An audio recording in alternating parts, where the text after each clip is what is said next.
A female model was murdered in a village in Tai Po. Hospital authorities reveals findings on fallen surgical light.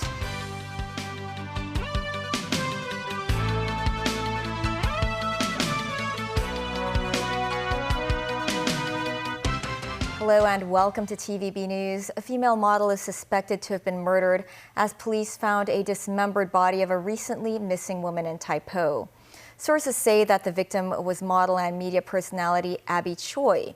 3 suspects have been arrested. Timothy Lee reports. Police officers have cordoned off the village of Long Mei Chun in Tai Po and are investigating the possible murder. 3 individuals suspected to be involved in the case have been arrested, with 1 individual revealing the location where the crime was committed. At the crime scene, police found the dismembered body of a woman, with several parts of the body still missing. Officers are investigating the motive for the murder.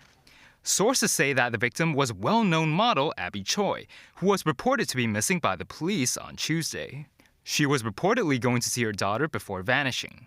Authorities said she was last seen on Tai Po's Fo Chun Road and was seen wearing a white outfit with identification documents and cash. Reports say the Kowloon West Regional Police Headquarters will continue with the investigation. Choi reportedly lived on Kadori Hill in Ho Man Tin, and according to social media, was interviewed by a mainland fashion magazine. She previously appeared in overseas fashion exhibitions, film premieres, and banquets. Timothy Lee, TVB News. 5 days after a surgical light fell from the ceiling in a hospital's operating theater, the hospital authority released its latest findings on the case. They found that all 6 screws of the device were broken, with issues ranging from rustiness to wear and tear. Jackie Lin reports. Cracks, rust, and worn-out surfaces. These are the conditions of the 6 screws used to mount the surgical light, which crashed down on an anesthetic assistant at United Christian Hospital on Saturday. In an independent inquiry into the mishap, the bolt supposed to be of high strength and quality found to have 3 critical issues. They include having beach marks, which are fractures caused by long-term stress and metal fatigue. 2 other problems, rust along the ridges and stripped screws, which refer to the worn-out slots in their head. But how did the technicians fail to detect such defects during inspections? I'm afraid I don't have a solid answer, because he might have used a torque wrench, which was not properly calibrated. He might have been provided with tools that actually went out of order. So he was not aware of that. And the simple answer is that he did not do anything. Okay, he did not follow the proper procedure. That's one possibility, but that's not a definite answer. Eric Lim, who was commissioned by the hospital authority to look into the case, said the operating theater has a stable environment and humidity, so the rust and fractures should have been formed at least half a year or 1 year ago. He said authorities should replace all surgical light screws of the same model immediately. Regular replacements of bolts should be done every 5 years in future. We are pressing hard for the vendor to hand us the investigation report as soon as possible. But our priority is that they need to fix our lights as soon as possible to put our operating theater back in use first. The hospital authority said it will reserve the right to pursue legal action against the contractor. Jackie Lin, TVB News. Financial Secretary Paul Chan continued to speak to the media today to explain the policies and measures announced in Wednesday's budget. He said it's not the right time to impose a property vacancy tax. Mimo Sung-ai reports. In the newly announced budget, Financial Secretary Paul Chan revealed the government's deficit for this year is close to $140 billion, leading to some suggestions that authorities should try to increase revenue and reduce expenditure. But Chan did not propose any new taxes to broaden the government's tax base. Speaking on a radio program today, the Financial Secretary said it is not the right time to impose a property vacancy tax, which would have taxed newly built flats which are unoccupied for 6 months or longer. We have looked at the vacancy rate. At the moment, it is still pretty low.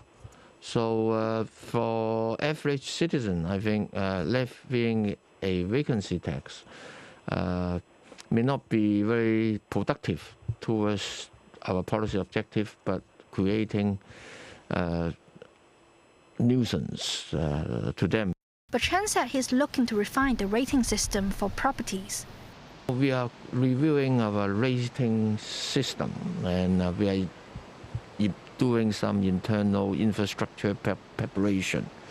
The aim is towards the end of this year, we will be able to introduce a more refined rating system, and by that time,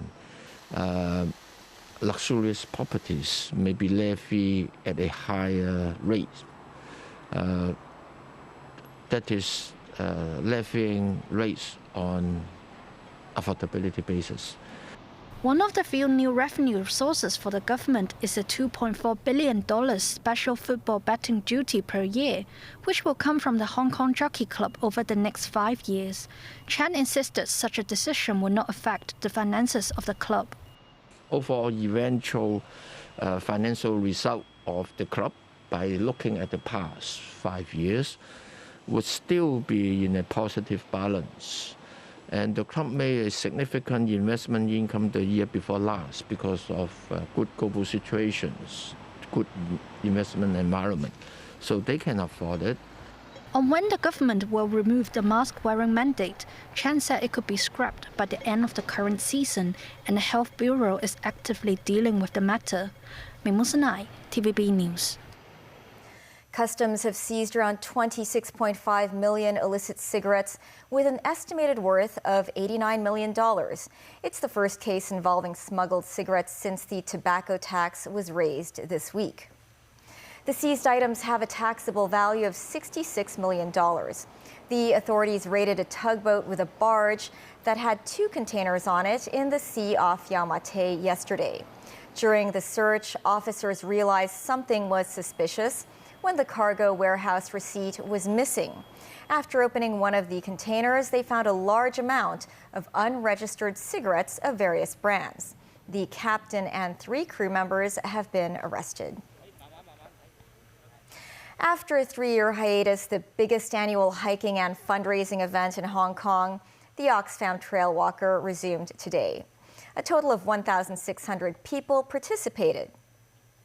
This is Pak Tam Chung in Sai Kung this morning, the starting point of Oxfam Trail Walker.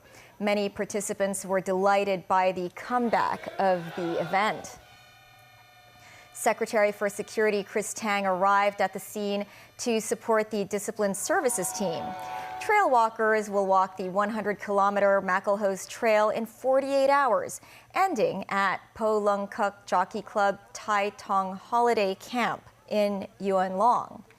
All donations received from the event will be used to support Oxfam's poverty alleviation and emergency relief projects in Africa and Asia, including Hong Kong. Overseas, Russia began its invasion of Ukraine on this day last year. As the war enters its 2nd year with no end in sight, Russia was isolated at the United Nations in a vote demanding its forces withdraw. This as Ukraine pledged to push on for victory. Matthew Bray reports. As fighting continues to rage in Ukraine's south and east, its allies showed their support on the first anniversary of Russia's invasion. The Eiffel Tower in Paris was lit up in the blue and yellow of the Ukraine flag. In New York, there was a vigil outside the Russian consulate.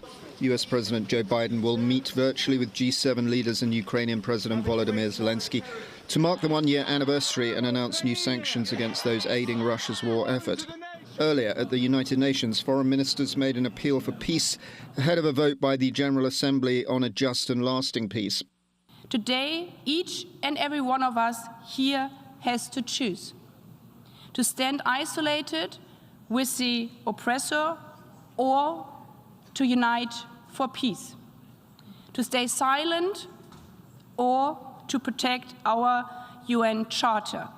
The non-binding resolution drafted by Ukraine passed 141 to 7 with 32 abstentions, sending a strong message that appears to leave Russia more isolated than ever.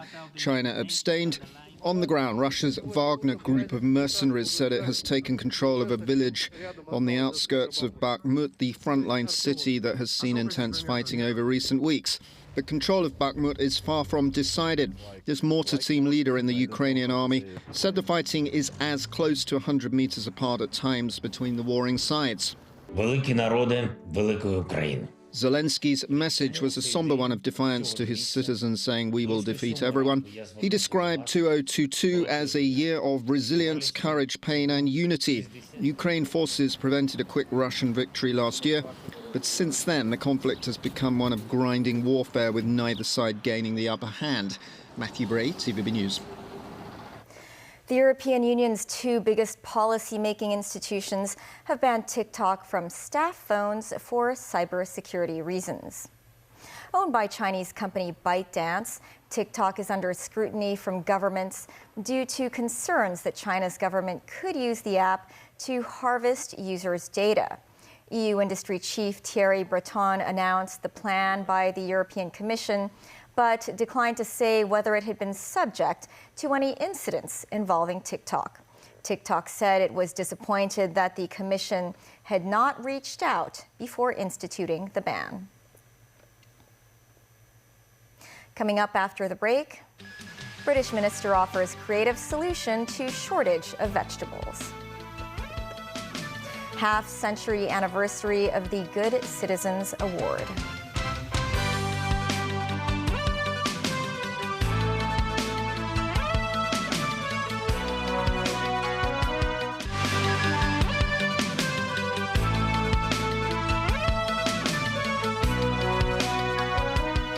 Welcome back. On the first anniversary of the Russian invasion of Ukraine, China has issued a 12-point plan calling for the resumption of peace talks between the two sides to resolve the crisis. Beijing said the international community should stay committed to promoting peace talks and help both sides open the door to a political settlement. Tracy Furness reports. China wants to prevent the Russia-Ukraine crisis from getting out of control. In a statement with a 12-point plan issued by the Foreign Ministry today, Beijing said dialogue and negotiation are the only viable ways to resolve the conflict. All parties must stay rational and exercise restraint, avoiding fanning the flames and aggravating tensions, and preventing the crisis from deteriorating further or even spiraling out of control, it said. On the one-year anniversary of Russia invading Ukraine, China called for a de-escalation of the situation, ultimately reaching a comprehensive ceasefire. Ukrainian Foreign Minister said this week that China's top diplomat Wang Yi shared some of the main points of Beijing's proposals with him during a meeting in New York. The Ukrainian President Volodymyr Zelensky told a news briefing in Kiev, "We would like to meet with China." A senior Ukrainian diplomat in China said Beijing's statement is a good sign towards peace. The fact that Chinese side published this document is a good sign. It's a good fact that China is trying to be involved more in the global efforts to end the war in Ukraine. China should do everything in its power to stop the war and restore peace in Ukraine and urge Russia to withdraw its troops. Russia has also welcomed China taking a more active role in efforts to resolve the conflict in Ukraine. Beijing's attempts to reach a peace deal and Wang Yi's recent visit to Moscow have received a mixed reaction in the West, which believes Russia's increasing reliance on China make it one of the few countries able to truly influence Moscow. Tracy Furness, TVB News. The United Kingdom continues to be grappling with a shortage of fruit and vegetables amid fears it could continue for months. But the minister responsible for food suggests an alternative: turnips. David Garrett reports. Empty baskets, empty shelves, and a government making what they hope are not empty promises. After discussion with industry and retailers, we anticipate this situation will last about another 2 to 4 weeks. It's important that we try and make sure that we get alternative sourcing options. Noting that the British public is struggling to find supplies of tomatoes, peppers or cucumbers, the minister responsible for food, who has a doctorate degree in chemistry, offers a solution: eat turnips. It's important to make sure that we cherish the specialisms that we have in this country. A lot of people would be eating turnips right now rather than thinking necessarily about aspects of lettuce and tomatoes and similar, but I'm conscious that consumers want a year-round choice. The government has blamed exceptionally cold snaps in southern Europe and North Africa for disrupting supplies. These shoppers are not buying it. The fruit I want to put, they're gone. Nothing there. Tin veg, we'll have to make do with them for now until it comes back, eh? It's been made even worse because of the gas price and many growers not planting. Normally by now we've already got English cucumbers in production, but there isn't many English cucumbers in production, if any at all, at the moment. So I think that's made the problem worse. And while it is difficult to get your hands on those things, the price of other items is soaring. Recent research suggests pasta has doubled its price in the UK in 2 years. David Garrett, TVB News. A coast-to-coast winter storm in America that has brought chaos on the roads and cut power to nearly 1 million homes is set to pound California. Snow has already been falling heavily in many parts of the West Coast, sparking warnings of floods and blizzards. Drivers have been battling snowy conditions before possible highway closures. The U.S. National Weather Service said as much as 1.5 meters of snow is likely to fall in mountains near Los Angeles, leading to whiteout conditions as winds reach up to 120 kilometers per hour. An increased risk of avalanches has also been flagged. And back here at home, property prices in January rebounded 0.5% month on month. That also marked an end to a 7-month downward trend. Prices for small, medium, and large-size homes were all higher in January than the month before. However, compared with the same time last year, values dropped nearly 14%. Rents also continued to slip for the 5th month, with a decline of 0.6% or a drop of 4% year on year. Rosanna Tang, an analyst from Cushman & Wakefield, said the latest stamp duty adjustment in the government budget and the border reopening could boost the market. The firm expects a price surge of between 5 and 10% through 2023. This year marks the 50th anniversary of the Good Citizen Award, which is organized by the police force. A total of 80 residents were given the award this year, with the youngest recipient aged just 15 years old, who received the honor after assisting authorities in arresting an indecent assault suspect. Timothy Lee tells us more. Among the 80 awardees are 19-year-old lifeguard Chang Kin Lam and 64-year-old security guard Lau Chi Kung. 2 years ago, Chang assisted a female security guard in a Kowloon Bay mall in capturing a purse snatcher. He chased the thief from the 3rd floor of the mall to the middle of the street and said that his experience in martial arts gave him an advantage in subduing the criminal. I have a little bit scared, but I don't think too much. I just want to chase. Chang emphasized that the harrowing experience affirmed his childhood dream to join the police force. A teenage lifeguard now, he said he will pursue this goal after first spending some time studying abroad.